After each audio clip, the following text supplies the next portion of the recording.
यदि तपाईँ परमेश्वरको सत्य वचनलाई सुनेर आशीषित बन्न चाहनुहुन्छ भने हाम्रो यस युट्युब च्यानललाई सब्स्क्राइब गर्नुहोस् र छेउमा रहेको बेल आइकनलाई दबाइदिनुहोस् ताकि हामीले अपलोड गरेको कुनै पनि आशीषित वचनको भिडियोहरू तपाईबाट नछुटोस्। God bless you. आज मैले तपाईको अगाडि लिएर आएको वचनको शीर्षक यो रहेको छ, दिनु। दिनु किन महत्त्वपूर्ण छ? म फेरि बताउन चाहन्छु, दिनु।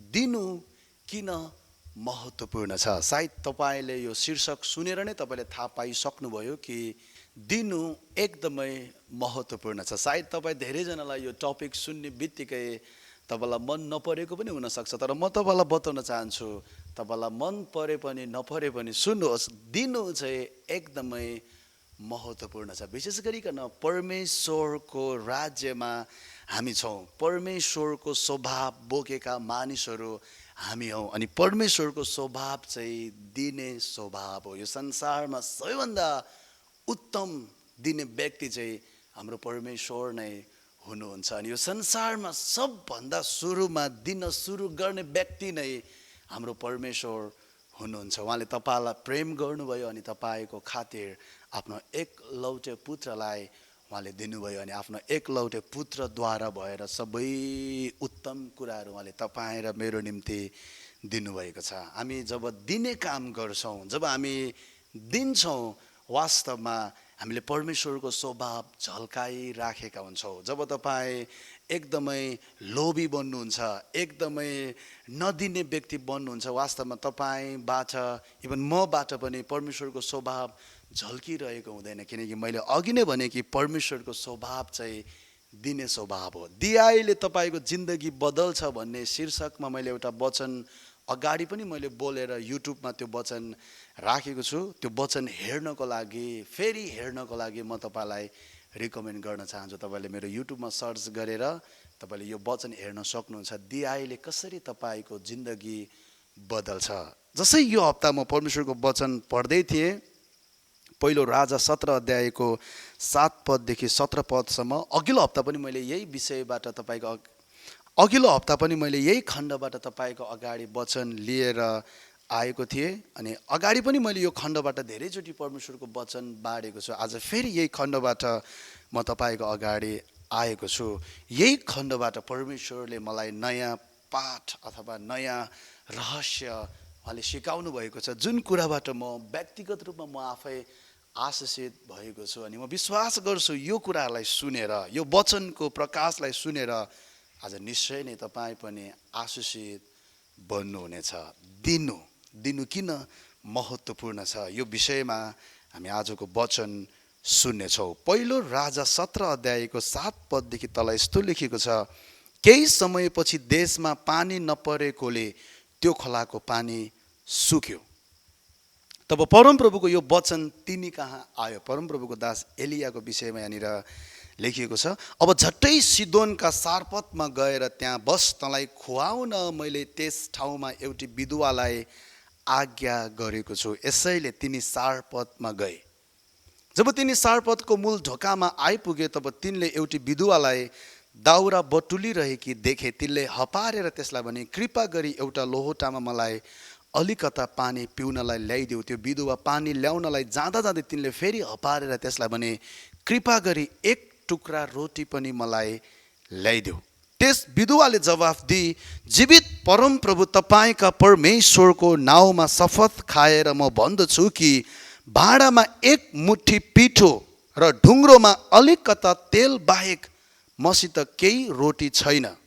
म आफै र मेरो छोराको निम्ति खानेकुरा बनाई खाए मर्नलाई घरमा केही झिजामिजा लानलाई खोज्दैछु। एलियाले त्यसलाई भने, नडराऊ, घर गएर तिमीले भने झैँ गर, तर पहिले तिमीसित जे छ त्यसको एउटा सानो रोटी बनाएर म कहाँ ल्याऊ र त्यसपछि तिमी र तिम्रो छोराको निम्ति केही बनाऊ। किनकि परमप्रभु इजरायलका परमेश्वर यसो भन्नुहुन्छ, देशमा परमप्रभुले पानी नपठाउन्जेल भाँडाको पिठो सिद्धिने छैन र ढुङ्ग्रोको तेल रित्तिने छैन। त्यो विधुवा गएर एलियाले भने झैँ गरी। यसैले एलियाको निम्ति र त्यो र त्यसका परिवारको निम्ति दिनौ खानेकुरा भयो, किनकि एलियाद्वारा परमप्रभुले भन्नुभए झैँ भाँडाको पिठो सिद्धिएन र ढुङ्ग्रोको तेल पनि रित्तिएन। यहाँनिर मैले भर्खरै पढेको यो खण्डमा हामी के पाउँछौँ भने परमप्रभुले एलियालाई एउटी विधवाद्वारा खुवाउने अथवा भोजन जुटाउने प्रतिज्ञा दिनुभएको थियो। अनि एलिया त्यो विधवा कहाँ गएर विधवालाई पानी मागेको छ, पछि रोटी मागेको छ। अनि विधवाले आफूसँग रोटी कम्ती भएको कारणले गर्दाखेरि दिन हिचकिचाएको कुरा तपाईँले यहाँनिर पाउनुहुन्छ। पछि फेरि एलियाले त्यो विधवालाई परमेश्वरको वचन सुनाएर दिनको लागि उक्साएको छ अथवा दिनको लागि हौसला दिएको छ कि परमेश्वरको वचन यस्तो छ, देशमा परमप्रभुले पानी नपठाउन्जेल भाँडाको पिठो सिद्धिने छैन र ढुङ्ग्रोको तेल रित्तिने छैन। जब विधवाले परमप्रभुको वचन सुनि अथवा परमप्रभुको प्रशस्त हुने अथवा कहिले अभाव नहुने यो वचन सुनि, त्यसपछि उनले परमप्रभुको जनलाई पहिले रोटी खुवाएको छ। आफूसँग अलिकता भए तापनि, कम्ती भए तापनि परमप्रभुको जनलाई रोटी उनले दिएको छ। अनि परमप्रभुको जनलाई रोटी दिएको कारणले गर्दाखेरि त्यो विधवाको छोरा र एलियालाई पुग्ने गरेर अब जति साल अनिकाल भयो त्यति साल नै उनीहरूलाई खानेकुरा प्रशस्त भएको कुरा तपाईँले यहाँनिर पाउनुहुन्छ। एलियाले मागे अथवा दिन लगाए र विधवाले दिइन्। एलियाले दिन लगाएको कारण र विधवाले दिएको कारण ती दुवैजना त्यस्तो डरलाग्दो खडेरी परेको सिजनमा अथवा अनिकालमा पनि उनीहरू बाँचे। उनीहरूको जीवनमा परमेश्वरको वचन सही प्रमाणित भयो अथवा परमेश्वरको वचनले उनीहरूको जीवनमा काम गर्यो। एलियाको लागि परमेश्वरको वचन चाहिँ एउटी विधवाबाट म तँलाई खुवाउने छु, अनि विधवाको लागि परमेश्वरको वचन चाहिँ देशमा परमप्रभुले पानी नपठाउन्जेल भाँडाको पिठो सिद्धिने छैन र ढुङ्ग्रोको तेल पनि रित्तिने छैन। यो वचनले उनीहरूको जीवनमा काम गर्यो। यो वचन उनीहरूको जीवनमा सही प्रमाणित भयो। वचनले उनीहरूको जीवनमा काम गरेको कारणले गर्दाखेरि ती दुवैजना अनिकालमा उनीहरू भोकै बस्नु परेन, अनिकालमा उनीहरू मर्नु परेन। यो हुनुको पछाडि, यो मिराकल उनीहरूको जीवनमा हुनुको पछाडि, वचनले उनीहरूको जीवनमा काम गर्नुको पछाडि वास्तवमा त्यो विधवाले दिएको कारणले गर्दाखेरि, एलियाले दिन सिकाएको कारणले गर्दाखेरि अथवा दिन लगाएको कारणले गर्दाखेरि अथवा दिनलाई उक्साएको कारणले गर्दाखेरि, हौसला दिएको कारणले गर्दाखेरि र विधवाले दिने काम गरेको कारणले गर्दाखेरि, दिएको कारणले गर्दाखेरि एलियाको पनि भोजन जुट्यो। एलियाको सँगसँगै विधवा आफ्नो लागि र आफ्नो छोराको परिवारको लागि पनि भोजन जुटेको छ। प्रिय म तपाईँलाई बताउन चाहन्छु, यहाँनिर हामी एलियालाई एउटा परमेश्वरको जन, परमेश्वरको सेवक अथवा अहिले हाम्रो सिचुएसनसँग यसलाई दाज्ने हो भने एउटा अगुवाको रूपमा एलियालाई हामी हेर्न सक्छौँ। अनि विधवालाई चाहिँ हामी एउटा विश्वासीको रूपमा हेर्न सक्छौँ। वास्तवमा एउटा अगुवाले असल अभिप्रायले मानिसहरूलाई दिन सिकाउँदा अथवा दिन लगाउँदा यो चाहिँ मागेको वा ठगेको वा लुटेको हुँदैन। प्रेम तपाईँलाई बताउन चाहन्छु, एउटा अगुवाले विश्वासीलाई असल अभिप्रायले परमेश्वरको कामको लागि, सेवाको लागि, सेवकाईको लागि, सुसमाचारको लागि, सन्तहरूको खाँचो पुर्याउनको लागि, गरिब मानिसहरूलाई खुवाउनको लागि अथवा पियाउनको लागि, पाल्नको लागि दिन सिकाउनु अथवा दिन लगाउनु वास्तवमा यो उचित कार्य हो। यो नराम्रो ठग्ने लुट्ने होइन, वास्तवमा यो चाहिँ उचित कार्य हो। यो कार्यलाई बाइबलले असल कार्य भन्दछ। दोस्रो कोरिन्थी 8 अध्यायको 7 पदमा तपाईँले यो कुरो पाउनुहुन्छ। दिने कामलाई वास्तवमा बाइबलले असल काम भन्दछ।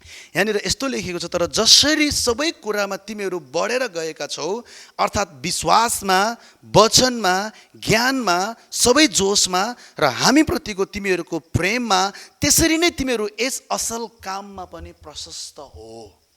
यहाँनिर यस असल काम भनेर वास्तवमा पावलले दिने विषयमा लेखिरहेको छ। दिने कामलाई चाहिँ वास्तवमा पावलले असल काम भनेको छ। अनि पावलले यही खण्डको अर्को अध्यायमा, दोस्रो कोरिन्थी 9 अध्यायको 12 पदमा यस सेवाको कामले सन्तहरूको अभाव पुरा हुन्छ। दिने कामलाई वास्तवमा सेवाको काम भनिएको छ। प्रेम तपाईँलाई बताउन चाहन्छु, एउटा विश्वासीलाई अगुवाले दिन लगाउनु अथवा दिन सिकाउनु यो वास्तवमा अनुचित कार्य होइन, यो उचित कार्य हो। यो एकदमै असल कार्य हो, किनकि यसको फाइदा धेरै छ। आजको वचनमा म तपाईँलाई यसको फाइदाहरू बताउन चाहन्छु। धेरै फाइदाहरू छ। त्यो धेरै फाइदाहरूमध्ये म तपाईँलाई 8वटा महत्त्वपूर्ण फाइदाहरू बताउन चाहन्छु। के हुन्छ जब तपाईँले दिनु हुँदाखेरि, के हुन्छ जब मैले दिँदाखेरि, यसको फाइदाहरू आज हामी हेर्नेछौँ। धेरै मानिसहरूले सोच्छ होला सायद जब एउटा पास्टरले अगुवाले विश्वासीहरूलाई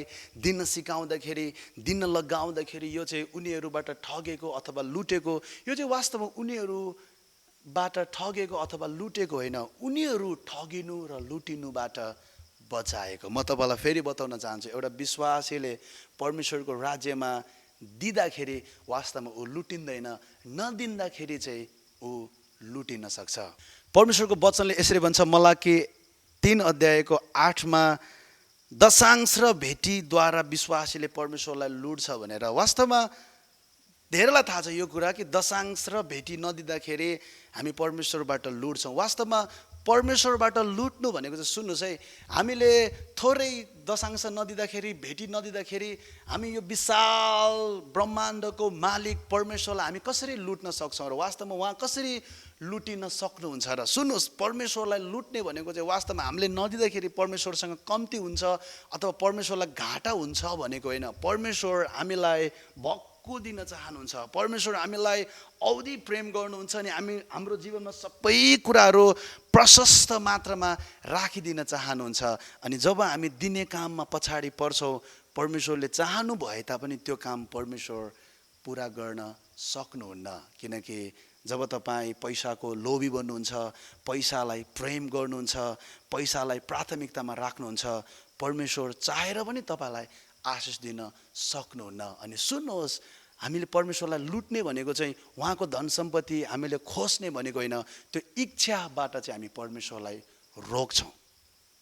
यदि तपाईँ रुपैयाँ पैसामा आर्थिकमा एकदमै इमान्दार हुनुहुन्छ, तपाईँको हृदयमा रुपैयाँ पैसा छैन, परमेश्वर हुनुहुन्छ, तपाईँ रुपैयाँ पैसालाई प्राथमिकतामा राख्नुहुन्न, परमेश्वरलाई प्राथमिकतामा राख्नुहुन्छ भने सुन्नुहोस्, तपाईँको जीवनमा परमेश्वरले कहिल्यै केही कुराको अभाव हुन दिनुहुन्न। सबै कुराहरू उहाँले तपाईँको जीवनमा प्रशस्त मात्रामा उहाँले खन्याउन सक्नुहुन्छ अनि खन्याउनु पनि हुन्छ। तर तपाईँ रुपैयाँ पैसाको लोभमा हुनुहुन्न अथवा रुपैयाँ पैसामा तपाईँ भर पर्नुहुन्न अथवा रुपैयाँ पैसालाई तपाईँ प्राथमिकतामा राख्नुहुन्न, तपाईँको रुपैयाँ पैसा हृदयमा होइन गोजीमा मात्रै छ भन्ने कुराको प्रमाण कसरी हुन्छ भने तपाईँ नडराइकन, गाह्रो नमानिकन तपाईँ दिने व्यक्ति बन्नुहुन्छ। जब तपाईँ दिने व्यक्ति बन्नुहुन्छ नि यसले प्रमाणित गर्छ कि तपाईँ रुपैयाँ पैसालाई प्रेम गर्नुहुन्न भनेर, तपाईँ रुपैयाँ पैसामा भरोसा गर्नुहुन्न भनेर, तपाईँ परमेश्वरलाई प्रेम गर्नुहुन्छ भनेर, तपाईँ परमेश्वरलाई पहिलो प्राथमिकतामा राख्नुहुन्छ भनेर। अनि सुन्नुहोस्, जब तपाईँ परमेश्वरलाई पहिलो प्राथमिकतामा राख्नुहुन्छ,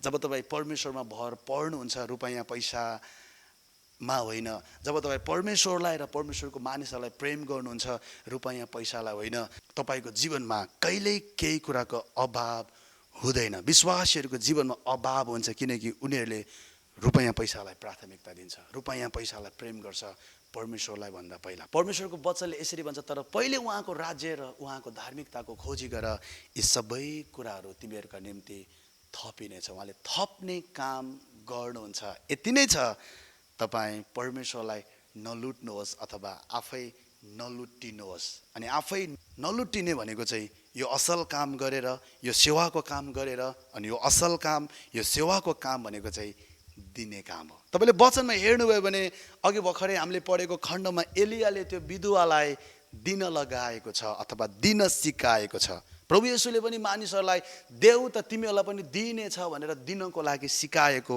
तपाईँले पाउनुहुन्छ। अनि दोस्रो कोरिन्थी 8 र 9 फिलिपी 4 10 19 तपाईँले हेर्नुभयो भने पावलले मानिसहरूलाई प्रत्यक्ष रूपमा दिन सिकाएको अथवा दिन प्रोत्साहन दिएको कुरा तपाईँले वचनमा पाउनुहुन्छ। म तपाईँलाई फेरि बताउन चाहन्छु, दिनु चाहिँ एकदमै असल कार्य हो, दिनु चाहिँ उचित कार्य हो, अनि दिनु चाहिँ सेवाको कार्य हो। दिनुको एकदमै ठुलो फाइदा छ। के हो त्यो फाइदाहरू म तपाईँलाई बताउन चाहन्छु। 8वटा बुदाहरू म तपाईँलाई सरर बताउन चाहन्छु। दिनुले एउटा विश्वासीलाई धनी बनाउँछ अनि आशिषित तुल्याउँछ। जसरी त्यो विधुवाले त्यो विधुवाले दिएको कारणले गर्दाखेरि त्यो विधुवाको भनाइलाई मान्ने हो भने, त्यो विधुवाको भनाइलाई यदि हामी साँच्चीकै लिने हो भने उसले के भन्छ भने, जीवित परमप्रभु तपाईँका परमेश्वरको नाउँमा शपथ खाएर म भन्छु कि भाँडामा एक मुठी पिठो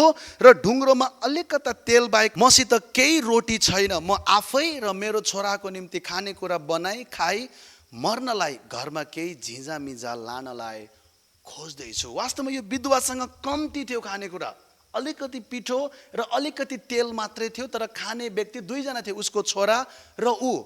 अब उसलाई थाहा थियो देशमा अनिकाल परेको छ, हामीसँग खानेकुरा प्रशस्त छैन, अब हामीलाई अरूहरूले पनि दिन सक्दैन किनकि देशमै अनिकाल परेको छ। अब हाम्रो अवस्था भनेको चाहिँ, हाम्रो भविष्य भनेको चाहिँ अब अन्धकार छ। अब यति खाने अनि मर्ने, किनकि फेरि खानको लागि हामीसँग केही पनि छैन। त्यस्तो अवस्थामा, हाम्रो भाषामा यसलाई नाजुक अवस्था भन्छ, नाजुक अवस्थामा त्यो विधवा पुगेको थियो। किनकि त्यो देशमा अनिकाल परेको कारणले गर्दाखेरि विधवा भन्ने बित्तिकै उसको घरमा कमाउने लोग्ने छैन, कमाएर ल्याउने छोरा मान्छे छैन, उसको अवस्था एकदमै नाजुक थियो। तर हामीलाई थाहा छ देशमा पानी नपरुन्जेलसम्म, परमेश्वरले देशमा पानी नपठाउन्जेलसम्म उसको भाँडाको पिठो सिद्धिएन अनि ढुङ्ग्रोको तेल पनि रित्तिएन। किनकि उनले परमप्रभुको वचन अनुसार, परमप्रभुको जनले भने अनुसार केही रोटी दिएको कारणले गर्दाखेरि, दिने काम गरेको कारणले गर्दाखेरि, असल काम गरेको कारणले गर्दाखेरि, सेवाको काम गरेको कारणले गर्दाखेरि म तपाईँलाई बताउन चाहन्छु प्रिय, सुन्नुहोस्, संसारको तरिका चाहिँ बचत गर्यो भने धेरै हुन्छ भन्छ। तर राज्यको तरिका चाहिँ जब हामी दिने काम गर्छौँ, जब हामी छर्ने काम गर्छौँ, जब हामी रोप्ने काम गर्छौँ अनि हामी हाम्रो जीवनमा धेरै प्राप्त गर्छौँ। प्रभु येशूले यसरी भन्नुहुन्छ आफ्नो वचनमा, देऊ त तिमीहरूलाई पनि दिइनेछ। मानिसहरूले खाँदी खाँदी बेस्यरी हल्लाएर पोखिने गरेर तिमीहरूको पोल्ठामा राखिदिनेछ। किनकि जुन नापले तिमीहरू दिन्छौ त्यही नापले तिमीहरू पनि फिर्ता पाउँछौ। मानिसले जे रोप्दछ त्यसैको कटनी गर्दछ, परमेश्वरको वचनले यसरी भन्छ। प्रेम म तपाईँलाई बताउन चाहन्छु, जब तपाईँ दिने काम गर्नुहुन्छ संसारको सोचाइ अनुसार चाहिँ अब घट्छ, तर राज्यको सोचाइ अनुसार चाहिँ, राज्यको तरिका अनुसार चाहिँ जब तपाईँ दिनुहुन्छ बढ्ने काम हुन्छ। त्यो अलौकिक शक्तिले तपाईँको जीवनमा काम गरेको तपाईँले पाउनुहुन्छ। परमेश्वरको यो अलौकिक शक्तिले भरिएको वचन र वचनको प्रतिज्ञाले तपाईँको जीवनमा काम गरेको तपाईँले पाउनुहुन्छ। जब तपाईँ दिनुहुन्छ तपाईँले अझ बढी पाउनुहुन्छ। तपाईँको यो शारीरिक सोचले भन्न सक्छ कसरी यस्तो हुन्छ र, जब हामी दिन्छौँ घट्छ, कसरी धेरै हुन्छ र। तर म तपाईँलाई बताउन चाहन्छु परमेश्वरको वचन सत्य छ अनि परमेश्वरको वचनले काम गर्छ। जब एउटा विश्वासीले दिन थाल्दछ उसले झन् बढी पाउँदछ। त्यो दिने कामले उसलाई धनी बनाउँदछ, त्यो दिने कामले उसलाई आशिषित तुल्याउँदछ। आशिषित भनेको चाहिँ आफूसँग पनि प्रशस्त भएर अरूको खाँचो पनि पुरा गर्न सक्ने त्यो लेभललाई चाहिँ आशिषित भनिन्छ। अनि सुन्नुहोस्, जब तपाईँले दिने काम गर्नुहुन्छ तपाईँ आशिषित बन्नुहुन्छ। धेरै विश्वासीहरू आज गरिब छ, परमेश्वरले उनीहरूलाई पक्षपात गरेको कारणले गर्दाखेरि अथवा परमेश्वरले उनीहरूलाई आशिष नदिनु भएको कारणले गर्दाखेरि होइन, राज्यको यो सिद्धान्तलाई, राज्यको यो प्रोटोकललाई बुझेर ठिक तरिकाले नचलाएको कारणले गर्दाखेरि। जब तपाईँ परमेश्वरको अगुवाईमा, परमेश्वरको इच्छामा, तपाईँलाई अगुवाई भएको ठाउँमा जब तपाईँ दिने काम गर्नुहुन्छ यसले तपाईँको आशिषलाई, तपाईँको धन सम्पत्तिलाई, तपाईँको स्तरलाई, एभ्रिथिङ, सबै कुरालाई बढाउने काम गर्दछ। एउटा घटना म तपाईँको अगाडि राख्न चाहन्छु। एकजना पास्टरले एक दिन आफ्नो विश्वासीलाई बाटोमा भेट्नु भएछ अनि बाटोमा भेट्दाखेरि पास्टरले त्यो विश्वासीलाई सोध्नु भएछ, ओहो तपाईँले त नयाँ जागिर सुरु गर्नु भएको छ अरे। अनि त्यो विश्वासीले उत्तर दिएछ, हो नि गुरुबा, मैले नयाँ जागिर सुरु गरेको छु। अनि पास्टरले फेरि भन्नुभएछ, तपाईँले जागिर सुरु गर्नुभएको कति महिना भएको मैले सुने, तर खै त तपाईँले अहिलेसम्म मण्डलीमा दशांश पनि ल्याउनु भएको छैन। अनि त्यो विश्वासीले अलिकति पनि डर नमानिकन, अलिकति पनि लाज नमानिकन यसरी जवाफ दिनुभएछ, गुरुबा दशांश ल्याउनु त हुन्थ्यो, तर के गर्ने, दशांश ल्याएँ भने घरमा यो पुग्दैन। अनि त्यो पास्टर त्यहाँबाट गएछ। अनि त्यो पास्टरले यसरी गवाही दिनुभएको थियो, कति साल पछि पनि त्यो विश्वासीको अवस्था, उसले नयाँ जागिर खाए तापनि, उसले धेरै कमाउन थाले तापनि उसको लेभल कहिले पनि बढेन भनेर। प्रेम, म तपाईँलाई बताउन चाहन्छु, संसारिक सोच चाहिँ हामीले दिनु हुँदैन, जोगाउनु पर्छ अनि धेरै हुन्छ। तर वचनको तरिका चाहिँ जब हामी दिन थाल्छौँ प्रभुको लागि, प्रभुको राज्यको लागि, सेवकाईको लागि, सन्तहरूको लागि, सुसमाचारको लागि, यसले हामीले नसोचेको तरिकाले हाम्रो जीवनमा अझै वृद्धि ल्याउँदछ, अझै आशिष ल्याउँदछ। म एउटा दुईवटा खण्ड तपाईँको अगाडि पढेर सुनाउन चाहन्छु। दोस्रो कोरिन्थी 9:11 यस्तो लेखिएको छ, तिमीहरूको ठुलो उद्धारताको निम्ति, ठुलो दियाईको निम्ति हरेक कुरामा तिमीहरू धनी तुल्याइनेछौ। दियाईले हामीलाई धनी तुल्याउँछ भन्ने कुरो परमेश्वरको वचनमा लेखिएको छ, जुन उद्धारताले हामीद्वारा परमेश्वरमा चढाइने धन्यवाद उत्पन्न गराउनेछ। दियाईले दिने व्यक्तिलाई पनि धनी तुल्याउँछ अनि त्यो दियाईले फेरि लिने व्यक्तिमा पनि परमेश्वरमा चढाइने धन्यवाद उत्पन्न गराउनेछ। यहाँनिर अर्को ठाउँमा पनि यस्तो लेखिएको छ, दोस्रो कोरिन्थी 9:12 यस सेवाको कामले सन्तहरूको अभाव पुरा हुन्छ, त्यति मात्र होइन, परमेश्वरप्रति धेरै धन्यवादका भावना उर्लेर आउँछ। वाह! जब तपाईँले दिनुहुन्छ, एक नम्बर त्यो दियाईले तपाईँलाई धनी बनाउँछ, तपाईँलाई धनी तुल्याउँछ।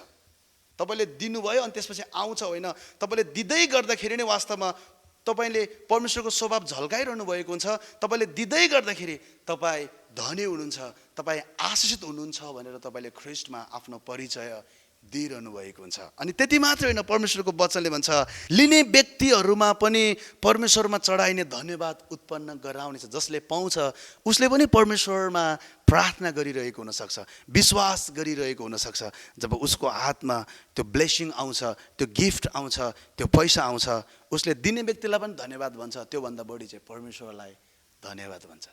तपाईँले दिनुभएको कारणले गर्दाखेरि कोही व्यक्तिले परमेश्वरलाई धन्यवाद दिइरहेको हुन्छ।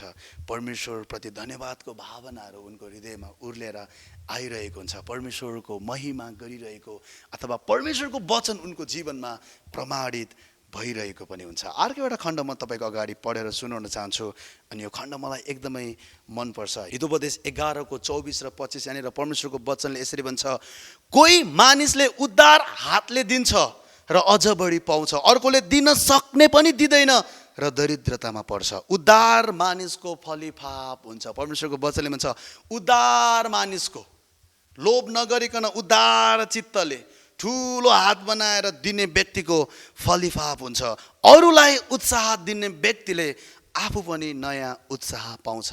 दिनुले तपाईँलाई धनी तुल्याउँछ, आशिष तुल्याउँछ। दिनुले तपाईँको जीवनमा अझ बढी ल्याउँछ, किनकि दिनु चाहिँ बिउ रोप्नु हो। म तपाईँलाई बताउन चाहन्छु, दिनु चाहिँ बिउ रोप्नु हो। एउटा किसानले त्यही कटनी गर्छ जे उसले रोप्दछ। सेम त्यसरी नै तपाईँ जब परमेश्वरको आशिषहरूमा, परमेश्वरको वचनको प्रतिज्ञाहरूमा, परमेश्वरले जुटाउनु हुने त्यो वचनको प्रतिज्ञामा विश्वास गरेर तपाईँ मुठी खोल्नुहुन्छ, त्यो मुठी खोलाइ चाहिँ तपाईँको बिउ रोप्नु भएको, बिउ रोपायो। अनि सुन्नुहोस्, तपाईँले रोप्नु भएको बिउको तपाईँले प्रशस्त कटनी गर्नुहुन्छ, 30 गुणा, 40 गुणा अनि 100 गुणा। परमेश्वरको वचनले यसरी भन्छ, गलाती 6:7 मानिसले त्यही कटनी गर्छ जे उसले रोप्दछ। दोस्रो कोरिन्थी 9:6 यस्तो लेखिएको छ, तर कुरा यही हो कि थोरै छर्नेले थोरै नै कटनी गर्छ र प्रशस्तसँग छर्नेले प्रशस्तसँग कटनी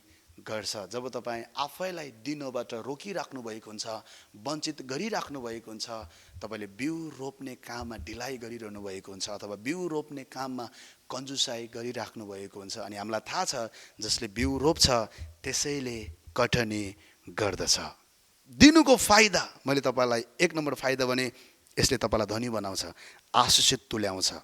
दिनु चाहिँ वास्तवमा बिउ रोप्नु हो। 3 नम्बर, दिनुले तपाईँको विश्वासलाई प्रमाणित गर्छ। तपाईँले परमेश्वरको आशिषमा साँच्चै विश्वास गर्नुभएको छ भने, परमेश्वरको वचनमा साँच्चै विश्वास गर्नुभएको छ भने, परमेश्वर तपाईँको साथमा हुनुहुन्छ, परमेश्वर तपाईँको स्रोत हुनुहुन्छ, परमेश्वर तपाईँको गोठालो हुनुहुन्छ, जुठाउनु हुने परमेश्वर हुनुहुन्छ, उहाँले जुठाउनुहुन्छ, तपाईँलाई केही कुराको अभाव हुँदैन भनेर तपाईँले साँच्चै विश्वास गर्नुभएको छ भने सुन्नुहोस्, तपाईँले दिन थाल्नुहुन्छ नडराइकन, लोभ नगरिकन।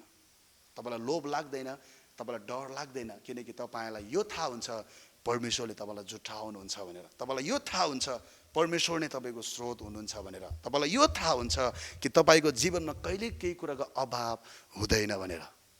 जसरी हिजोको दिनमा परमेश्वरले जुठाउनु भयो, जसरी आजको दिनमा परमेश्वरले जुठाउँदै हुनुहुन्छ, भोलि पनि परमेश्वरले जुठाउनुहुन्छ भन्ने कुरामा तपाईँलाई ढुक्क हुन्छ अनि तपाईँले अझ बढी दिन सक्नुहुन्छ। वास्तवमा दिनु भनेको चाहिँ परमेश्वरमा भरोसा राख्नु हो अनि परमेश्वरमा विश्वास राख्नु हो। म तपाईँलाई फेरि बताउन चाहन्छु, तपाईँले साँच्चै परमेश्वरको वचनमा विश्वास गर्नुभएको छ भन्ने कुराको प्रुफ चाहिँ तपाईँले बिउ रोप्नुहुन्छ। पैसा दिनु अथवा भेटी दिनु चाहिँ बिउ रोप्नु रहेछ। मैले बिउ रोपेँ भने मैले प्रशस्त कटनी गर्छु, त्यही भएर यो पैसा म प्रभुको लागि दिन्छु, यसरी नदिनुहोस्। म तपाईँलाई बताउन चाहन्छु, पहिला उहाँको वचनमा प्रतिज्ञा खोज्नुहोस्, उहाँले जुटाउनु हुने प्रतिज्ञा खोज्नुहोस्, उहाँले पुर्याउनु हुने प्रतिज्ञा खोज्नुहोस्, त्यो प्रतिज्ञामा विश्वास गर्नुहोस् अनि आत्माको अगुवाईमा मुठी खोल्नुहोस्। त्यसको चाहिँ तपाईँले निश्चय नै कटनी गर्नुहुन्छ। दिनुले सन्तहरूको खाँचो पुरा हुन्छ। जब तपाईँले दिने काम बन्द गर्नुहुन्छ, तपाईँको मण्डलीको अगुवाहरूको, तपाईँको वरिपरि जसले फुल टाइम प्रभुको कामको लागि आफ्नो जीवन अर्पेको छ, उनीहरूको खाँचो पुरा हुँदैन, उनीहरूको जीवनमा अझै ठुलो अभावहरू देखा पर्न सक्दछ। तर सुन्नुहोस्, मैले अघि भने कि दिनुले तपाईँबाट परमेश्वरको स्वभाव झल्किन्छ। जब तपाईँ परमेश्वरको स्वभाव झल्काएर जब तपाईँ दिने काममा बढ्नुहुन्छ, दिने काममा आफूलाई बढाउनुहुन्छ, दिने काममा आफूलाई अगाडि राख्नुहुन्छ, सुन्नुहोस्, तपाईँको दियाइले सन्तहरूको खाँचो पुरा हुन्छ। परमेश्वरको वचनले यसरी भन्छ, दोस्रो कोरिन्थी 9:12 यस सेवाको कामले सन्तहरूको अभाव पुरा हुन्छ। सन्तहरू भन्नाले हामी के बुझ्न सक्छौँ? प्रभुको सेवाकायमा आफूलाई समर्पित गर्ने व्यक्तिहरू।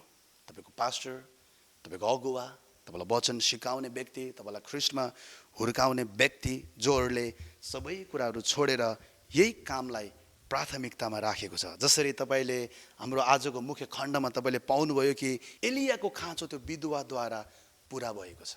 त्यो विधवाद्वारा एलिया बाँचेको छ अनि जब एलिया बाँच्यो के भयो? प्रभुको राज्य बढेको छ, प्रभुको सेवकाई बढेको छ। दिने कामको एउटा महत्त्वपूर्ण फाइदा यसले सन्तहरूको खाँचो पुरा गर्दछ। अनि जब सन्तहरूको खाँचो पुरा हुन्छ के हुन्छ? यो सायद तपाईँलाई पनि थाहा छ कि त्यो सन्तद्वारा भएर अथवा प्रभुको जनद्वारा भएर, प्रभुको सेवकद्वारा भएर, मण्डलीको पास्टर अगुवाद्वारा भएर प्रभुको राज्य अगाडि बढ्ने काम हुन्छ। एलिया खोलाको किनारमा बस्थ्यो, त्यतिखेर पानी त्यो खोलामा थियो, कागले उसलाई माथिबाट खानेकुरा फाल्थ्यो। जब पछि त्यो खोला सुक्यो, उनी सारपतमा एकजना विधवा कहाँ गएको छ अनि विधवासँग कम्ती थियो, कम्ती भए तापनि उनले प्रभुको जनलाई दिने काम गरेको छ। एकचोटि मात्र होइन, फेरि पानी नपरुन् जेलसम्म, अनिकाल नसकुन् जेलसम्म वास्तवमा त्यो विधवाले एलियालाई दिने काम गरेको छ। त्यहाँबाट एलियाको खाँचो पुरा भएको, एलियाको अभाव पुरा भएको तपाईँले पाउनुहुन्छ। इभन प्रभु येशूको सेवकाईमा पनि प्रभु येशूलाई सहायता गर्ने र प्रभु येशूलाई आर्थिक रूपमै सहायता गर्ने कति धेरै मानिसहरू थिए। म तपाईँलाई बताउन चाहन्छु, पावलको सेवकाईमा पनि पावललाई सहायता गर्ने व्यक्तिहरू, पावललाई चाहिँ भेटिदिने व्यक्तिहरू, पावलको सेवा गर्ने व्यक्तिहरू प्रशस्तै थिए। अनि सुन्नुहोस्, पावलको पछाडि प्रशस्तै पावलको खाँचो पुरा गर्नलाई प्रभुले राखिदिनु भएको मानिसहरू भएको कारणले गर्दाखेरि नै म तपाईँलाई बताउन चाहन्छु, पावल फुल टाइम प्रभुको सेवकाईमा हिँड्न सकेको कुरा तपाईँले वचनमा पाउनुहुन्छ। ऊ अभाव हुँदा पनि हिँड्ने व्यक्ति हो, होइन? सहायता गर्ने व्यक्ति कोही नहुँदाखेरि पनि ऊ हिँड्ने व्यक्ति हो प्रभुको सेवकाईमा। तर जे होस्, प्रभुलाई महिमा उनको जीवनमा तपाईँले वचनमा पढ्नुभयो भने, यहाँनिर तपाईँले हेर्नुभयो भने दोस्रो कोरिन्थी 8:9 पुरा पावललाई भेटिदिने व्यक्तिहरूको विषयमा पावलले लेखेको छ। फिलिपी 4 10 पददेखि 19 पदसम्म तपाईँले हेर्नुभयो भने पावलले आफ्नो पार्टनर्सहरूलाई धन्यवाद दिँदै पत्र लेखेको छ कि सुरुदेखि अहिलेसम्म मेरो सुसमाचारमा तिमीहरूको सहभागिताको निम्ति धन्यवाद भनेर। सायद तपाईँ धेरैलाई थाहा छ पावलले पाल बुन्ने काम गर्थे भनेर। हो, सुरुवातमा उसले पाल बुन्ने काम पनि गरे, तर सुन्नुहोस् पछि उनले पाल बुन्ने काम गर्नु परेन, किनकि उनलाई खानको लागि, बस्नको लागि, यात्रा बाटो खर्चको लागि सहायता गर्ने प्रशस्तै मानिसहरू परमेश्वरले जुटाउनु भएको थियो। म तपाईँलाई बताउन चाहन्छु, दिनुले यसरी नै सन्तहरूको, प्रभुको जनहरूको खाँचो पुरा गर्दछ। अनि सुन्नुहोस्, सन्तहरूको खाँचो पुरा हुनु एकदमै महत्त्वपूर्ण छ। जब सन्तहरूको अथवा प्रभुको जन सेवक पास्टर अगुवाहरूको खाँचो पुरा हुन्छ, त्यही अगुवाहरूको सेवकाईबाट मानिसहरूको जिन्दगी परिवर्तन हुन्छ। म तपाईँलाई बताउन चाहन्छु, जहिलेसम्म तपाईँको मण्डलीको पास्टरको खाँचो पुरा हुँदैन नि, तहिलेसम्म त्यो पास्टरबाट तपाईँले फुल सर्भिस पाउन सक्नुहुन्न, बेस्ट सर्भिस तपाईँले पाउन सक्नुहुन्न।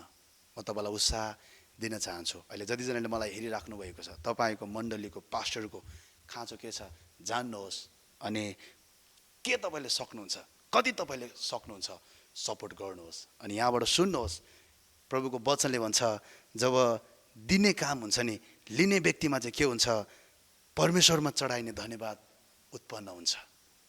धन्यवादका भावनाहरू उर्लेर आउँछ। जब उसले कुनै पास्टर अगुवाले परमेश्वरले जुटाउनु भएको उनको खाँचोहरू चाहिँ पुरा भएको पाउँदछ, प्रभुप्रति ऊ अझै बढी समर्पित भएर उसको सेवाको कार्यमा लाग्दछ। अनि के हुन्छ, त्यो पास्टरले चर्चको विश्वासीहरूको, मानिसहरूको अझै उत्तम तरिकाले सेवा गर्दछ। म तपाईँलाई बताउन चाहन्छु, हरेक विश्वासीहरूको रेस्पोन्सिबिलिटी हो आफ्नो मण्डलीको पास्टर अगुवाको खाँचो पुरा गर्ने, त्यसमा सहभागी हुने। सबै एउटै व्यक्तिले सबै खाँचो पुरा गर्नुपर्छ भनेको होइन।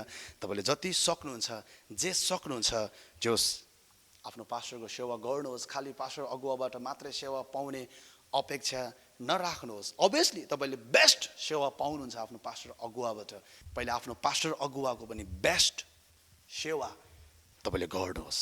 दिनुको फाइदा म तपाईँलाई बताउन चाहन्छु, यसले परमेश्वरको महिमा हुन्छ। पावलले आफ्नो पत्रमा यसरी लेख्छ, दोस्रो कोरिन्थी 9:13 पदमा, सेवाको यस जाँच अन्तर्गत तिमीहरूले ख्रिस्टको सुसमाचार स्वीकार गर्ने आफ्नो भावना आज्ञाकारिताद्वारा तथा तिनीहरू र अरू सबैका निम्ति तिमीहरूले उदार चित्तले दिएको भेटीद्वारा परमेश्वरको महिमा हुनेछ। परमेश्वरको वचन यसरी भन्छ, अरू सबैका निम्ति तिमीहरूले उदार चित्तले दिएको भेटीद्वारा परमेश्वरको महिमा हुन्छ। तिमीहरूले उदार चित्तले दिएको भेटीद्वारा परमेश्वरको महिमा हुन्छ। यो भेटीद्वारा परमेश्वरको महिमा हुन्छ। परमेश्वरको वचनले यसरी भन्छ, भेटीद्वारा परमेश्वरको महिमा हुन्छ। अघि नै हामीले सुनिरहेका छौँ, जब भेटी दिने काम हुन्छ, वचन प्रमाणित हुन्छ। भेटी दिने काम हुन्छ, सन्तहरूको खाँचो पुरा हुन्छ। भेटी दिने काम हुन्छ, सुसमाचारलाई निरन्तरता हुन्छ। सुसमाचार राज्य अगाडि बढ्ने काम हुन्छ। यो सबैबाट के हुन्छ, परमेश्वरको महिमा हुन्छ। दिनुको फाइदा 6 नम्बर, दिनुले सुसमाचारको काम अगाडि बढ्दछ। म तपाईँलाई बताउन चाहन्छु, सुसमाचार सित्तैमा हो, यसको लागि केही मूल्य तिर्नु पर्दैन। तर यो सुसमाचार मानिसहरूको माझमा पुर्याउनको लागि, सेवाकाय निरन्तर चल्नुको लागि र चलाउनुको लागि चाहिँ मूल्य लाग्छ, मूल्य चुकाउनु पर्छ। जब एउटा विश्वासीले दिने काम गर्दछ, जब मण्डलीको मानिसहरूले, विश्वासीहरूले दिने काम सुरु गर्दछ, यसले चाहिँ सुसमाचारलाई निरन्तर अगाडि बढाउने काम गर्दछ। जसरी तपाईँले पढ्नुभयो भने फिलिपीको पत्रमा कसरी फिलिपीको मण्डलीले पावलसँग निरन्तर उसको सेवाकाईमा पार्टनरसिप गरे अथवा सहभागिता जनाए, त्यो कारणले गर्दाखेरि पावलले निरन्तर आफ्नो सेवाकाई अथवा सुसमाचारको काम अगाडि बढाउन पाएको कुरा तपाईँले वचनमा पाउनुहुन्छ। म तपाईँलाई फेरि बताउन चाहन्छु, सुसमाचार सित्तैमा हो, केही मूल्य पर्दैन। तर यो सुसमाचार मानिसहरूको माझमा पुर्याउनको लागि चाहिँ, जस्तै उदाहरणको लागि विभिन्न माध्यमबाट, रेडियोबाट, टेलिभिजनबाट, अरू विभिन्न तरिकाबाट, जुनसुकै तरिकाबाट पनि सुसमाचार पुर्याउनको लागि चाहिँ मूल्य चाहिँ तिर्नु पर्छ अथवा खर्च चाहिँ लाग्छ। जस्तै एउटा सेवाकाई रन हुनको लागि पनि त्यहाँ कति खर्चहरू गर्नुपर्ने हुन्छ, कति स्टाफहरू टिमहरू पाल्नुपर्ने हुन्छ। सेम त्यसरी नै म तपाईँलाई बताउन चाहन्छु, सुसमाचारको काम अगाडि बढ्नको लागि, कुनै पनि सेवाकाई अगाडि बढ्नको लागि त्यहाँनिर रुपैयाँ पैसाको आवश्यक पर्छ। यो परमेश्वर जान्नुहुन्छ अनि परमेश्वरले यसको बन्दोबस्त पनि गर्नुभएको छ। कसरी भने त्यो चाहिने सबै रुपैयाँ पैसाहरू परमेश्वरले आफ्नो मानिसहरूबाट जुटाउने बन्दोबस्त गर्नुभएको छ। म तपाईँलाई बताउन चाहन्छु, तपाईँबाट यो सुसमाचारको काम अगाडि बढोस् भन्ने परमेश्वर चाहनुहुन्छ। तपाईँको कारणले सुसमाचारको काम नरोकोस् भन्ने परमेश्वर चाहनुहुन्छ। अनि कसरी तपाईँले यो सुसमाचारको काम नरोकिकन अगाडि बढाउन सक्नुहुन्छ भने सुसमाचारमा आफ्नो सहभागिता जनाएर अथवा सुसमाचारमा दिने काम गरेर अथवा सेवाकाईमा दिने काम गरेर अथवा तपाईँलाई मनपर्ने सेवाकाईमा, तपाईँलाई मन परेको दर्शन बोकेको सेवाकाईमा दिने काम गरेर, पार्टनरसिप गरेर, जसरी फिलिपीको मण्डली चाहिँ पावलको साझेदार मित्रहरू हो, सहकर्मी मित्रहरू हो, पार्टनर्सहरू हो, किनकि उनीहरूले एकचोटि भन्दा बढी नै बारम्बार पावलको सेवाकाईमा सहायता पठाउने, भेटी पठाउने काम गरे। अनि त्यो भएको कारणले गर्दाखेरि पावलले फिलिपीको मण्डलीलाई चाहिँ सहकर्मी मित्रहरू अथवा पार्टनर्सहरू भनेर सम्बोधन गरेको छ। प्रिय म तपाईँलाई बताउन चाहन्छु, दिने कामले सुसमाचारको काम अगाडि बढ्दछ। अर्को पोइन्ट म तपाईँलाई यो बताउन चाहन्छु, दिनुले तपाईँलाई अथवा जसले दिन्छ त्यो व्यक्तिलाई सुसमाचारमा सहभागी गराउँछ। वास्तवमा सुसमाचार फैलाउने अथवा सुसमाचार छर्ने अथवा सुसमाचारको काम गर्ने चाहिँ हरेक विश्वासीहरूको दायित्व, हरेक विश्वासीहरूको कर्तव्य हो। तपाईँ भन्नुहोला, म त यो जागिर गरेको कारणले गर्दाखेरि, यो काम गरेको कारणले गर्दाखेरि, यो व्यवसायमा लागेको कारणले गर्दाखेरि, म त यो कारणले गर्दाखेरि सेवाकाईमा अथवा सुसमाचारमा जान पाइरहेको छैन अथवा समय दिन पाइरहेको छैन। प्रिय म तपाईँलाई बताउन चाहन्छु, दिने सेवाद्वारा, यो दिने कामद्वारा तपाईँ सुसमाचारमा सहभागी बन्न सक्नुहुन्छ। जसरी पावलले फिलिपीको मण्डलीलाई यसरी भने, फिलिपी 1:5 कि प्रथम दिनदेखि अहिलेसम्म सुसमाचारमा तिमीहरूका सहभागिताको निम्ति म धन्यवादी छु। वास्तवमा फिलिपीको मण्डली पावलसँगै सुसमाचारको काममा गरेर अगाडि बढेको थिएन, अथवा पावलसँगै हुल बानेर टिम बानेर सुसमाचारको काम गर्दै हिँडेको थिएन। पावल उनको केही नजिकको मित्रहरू, उनको केही नजिकको चेलाहरू बोकेर सुसमाचारमा गएको, सेवाको काममा गएको तपाईँले वचनमा पाउनुहुन्छ। तर यहाँनिर पावलले के भन्छ भने तिमीहरूको सहभागिताको निम्ति। अब तपाईँलाई लाग्न सक्छ उनीहरू पावलको सुसमाचारमा प्रत्यक्ष शारीरिक रूपमै सहभागी भए भनेर। होइन, तपाईँले यो फिलिपीको पुस्तक तपाईँले पुरा पढ्नुभयो भने, विशेष गरिकन 4 अध्यायको 10 देखि 9 तपाईँले पढ्नुभयो भने उनीहरूले कसरी सहभागिता जनाए भने पावलको सेवाकाईमा भेटी पठाएर, पावलको सेवाकाईमा आर्थिक सहायता गरेर। म तपाईँलाई बताउन चाहन्छु, कुनै सेवाकाईमा, तपाईँलाई मन परेको सेवाकाईमा या भनौँ तपाईँको आफ्नो चर्चमा भेटी दिएर, दिने काम गरेर पनि तपाईँ सुसमाचारमा तपाईँ सहभागी बन्न सक्नुहुन्छ। जसरी अघि हामीले पढेको खण्ड 2 कोरिन्थी 9:12 दिने कामलाई चाहिँ वास्तवमा यहाँनिर सेवाको काम भनेको छ। सुसमाचार भनेर सबै फिल्डमै जानुपर्छ भन्ने पनि होइन। सुसमाचार हामी सबैको काम हो। हामी मिलेर यो सुसमाचारको काम हामी गर्न सक्छौँ। मिलेर प्रभुको राज्य बढाउने काम हामी गर्न सक्छौँ। कोहीले सुसमाचार छर्ने काम गर्छ, कोहीले त्यो सुसमाचार छर्नको लागि विभिन्न तरिकाबाट प्रार्थनाहरू गरेर, आर्थिक सहायताहरू गरेर हामी सहभागी हुन सक्छौँ। मैले यहाँनिर तपाईँलाई बताउन खोजेको कुरा चाहिँ सुन्नुहोस्, तपाईँ आफ्नो कामलाई निरन्तरता दिएर, तपाईँको आफ्नो व्यवसायलाई निरन्तरता दिएर पनि तपाईँ सुसमाचारमा तपाईँ सहभागी बन्न सक्नुहुन्छ। कसरी? दिने कामद्वारा, दिने सेवाद्वारा। अनि सुन्नुहोस्, जब तपाईँ यो संसारमा सुसमाचारमा सहभागी बन्नुहुन्छ नि, सेवाकाईमा सहभागी बन्नुहुन्छ नि, स्वर्गमा त्यो इनाममा पनि तपाईँ सहभागी बन्नुहुन्छ। अब तपाईँ सोच्नुभएको होला, मैले त पृथ्वीमा आत्मा बचाउने काम गरेको छैन, मैले त पृथ्वीमा राज्य बढाउने काम गरेको छैन, मैले त पृथ्वीमा सुसमाचार फैलाउने काम गरेको छैन, अब मेरो इनाम हुँदैन होला। तपाईँले इनाम प्राप्त गर्नुहुन्छ यदि कुनै सेवाकाईमा अथवा सुसमाचारमा तपाईँले पार्टनरसिप गर्नुभएको छ भने, आफ्नो सहभागिता जनाउनु भएको छ भने म तपाईँलाई फेरि बताउन चाहन्छु, यो दिने कामद्वारा तपाईँ सुसमाचारमा तपाईँ सहभागी बन्न सक्नुहुन्छ। अनि म तपाईँलाई चुनौती दिन चाहन्छु। मैले तपाईँलाई अघि नै भने कि परमेश्वरको जनले विश्वासीहरूलाई दिनुपर्छ भनेर भन्दाखेरि, दिन लगाउँदाखेरि, दिन सिकाउँदाखेरि वास्तवमा यो चाहिँ ठगेको लुटेको होइन, उनीहरूलाई ठगिनु र लुटिनुबाट बचाएको। एलियाले विधवालाई डाइरेक्ट मागेको छ मलाई पानी ल्याऊ भनेर। पानी लिन जान खोज्दाखेरि फेरि डाइरेक्ट भनेको छ मलाई रोटी ल्याऊ भनेर। अनि विधवाले बिन्ती बिसाएको छ मसँग छैन रोटी, अलिकति मात्रै छ, मेरो छोराले खानुपर्छ, मैले खानुपर्छ, भोलिबाट खाने कुरा केही छैन। त्यस्तो अवस्थामा पनि एलियाले भनेको छ नडराऊ, तिमीले भने चाहिँ गर, तर पहिला मलाई अलिकति ल्याऊ भनेर। किनकि एलियालाई थाहा थियो जहिलेसम्म यो विधवाले दिँदैन यो विधवा मर्छ भनेर। परमेश्वर चाहनुहुन्थेन यो विधवा मरेको, एलिया चाहन्थेन यो विधवा मरेको। त्यसको लागि चाहिँ परमेश्वरको वचन त्यो विधवाले सुन्नु पर्थ्यो। परमेश्वरको वचनमा विश्वास गरेर आफूसँग भएको केही कुरा उसले चाहिँ बिउको रूपमा उसले रोप्नु पर्थ्यो अथवा दिनु पर्थ्यो। अनि एलियाले त्यो गर्न लगाएको छ। अनि त्यो गरेको कारणले गर्दाखेरि एलिया आफू पनि बाँचेको छ, विधवा पनि बाँचेको छ। म तपाईँलाई बताउन चाहन्छु, एलिया त परमेश्वरसँग डाइरेक्ट सम्पर्कमा भएको कारणले गर्दाखेरि, परमेश्वरको डाइरेक्ट आवाज सुन्ने व्यक्ति भएको कारणले गर्दाखेरि एलियालाई त अर्को विधवाबाट पनि सायद परमेश्वरले खुवाउन सक्नुहुन्थ्यो। किनकि त्योभन्दा अगाडि कागबाट खुवाउनु भएको थियो, विधवा कहाँ पनि परमेश्वरले नै पठाउनु भएको थियो। अर्को माध्यमबाट पनि एलियालाई सायद परमेश्वरले बचाउन सक्नुहुन्थ्यो। त्यो विधवा चाहिँ बाँच्थेन, किनकि उसले नै भनेको छ म मर्ने हो भनेर। ऊ मर्थ्यो भोकै, तर मर्नु परेन किनकि उसले दिने काम गरेको कारणले गर्दाखेरि। म तपाईँलाई चुनौती पनि दिन चाहन्छु, उत्साह पनि दिन चाहन्छु। आजैबाट यो असल कार्यलाई तपाईँले सुरु गर्नुहोस्। दोस्रो कोरिन्थी 8 र 9 तपाईँले आफ्नो बाइबलमा पुरा पढ्नुहोस्। म तपाईँलाई यो पढ्न उत्साह दिन चाहन्छु। यहाँनिर पावलले दिने सम्बन्धमा एकदमै असल कुराहरू लेखेको तपाईँले यहाँनिर पाउनुहुन्छ।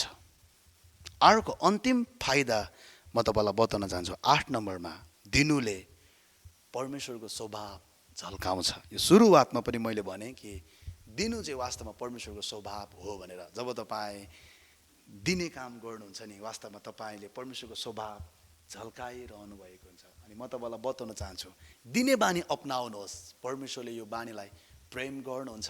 अनि तपाईँलाई कहिले दिन नसक्ने व्यक्ति उहाँले बनाउनुहुन्न, उहाँले अझै थप्नुहुन्छ, अझै थप्नुहुन्छ, अझै थप्नुहुन्छ। सुन्नुहोस्, तपाईँ आज थोरै दिन तपाईँले सायद सुरु गर्नुभएको छ भने पनि तपाईँ भोलि धेरै दिन सक्ने व्यक्ति बन्नुहुन्छ। म तपाईँलाई बताउन चाहन्छु, अहिले जस्तो अवस्थामा तपाईँ हुनुहुन्छ यहीँबाट सुरु गर्नुहोस् दिनको लागि। कम्ती छ भनेर दिन लजाउनेहरूले, कम्ती छ भनेर दिन लजाउनेहरूले, कम्ती छ भनेर दिन बहाना गर्नेहरूले भोलि धेरै हुँदाखेरि पनि उनीहरू दिन डराउँछ। जस्तै उदाहरणको लागि तपाईँको 1000 रुपियाँ कमाइ हुँदाखेरि तपाईँ 100 रुपियाँ दशांश ल्याउन लजाउनुहुन्छ भने भोलि 1 लाख दशांश हुँदाखेरि 10,000 ल्याउन तपाईँ बेसरी डराउनुहुन्छ।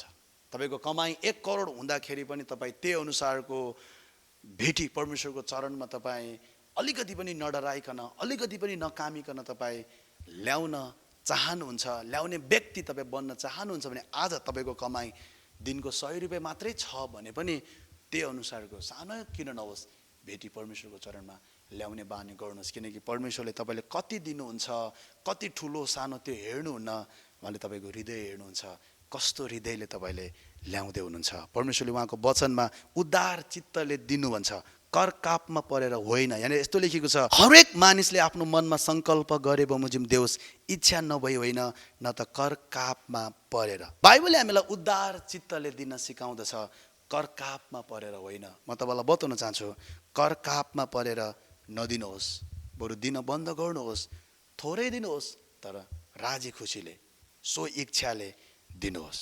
अन्तिममा म तपाईँलाई यो बताउन चाहन्छु, हरेक असल अगुवाले आफ्नो मण्डलीको मानिसहरूलाई दिनको लागि प्रोत्साहन दिनुपर्छ, दिनको लागि नमुना बनेर देखाउनुपर्छ।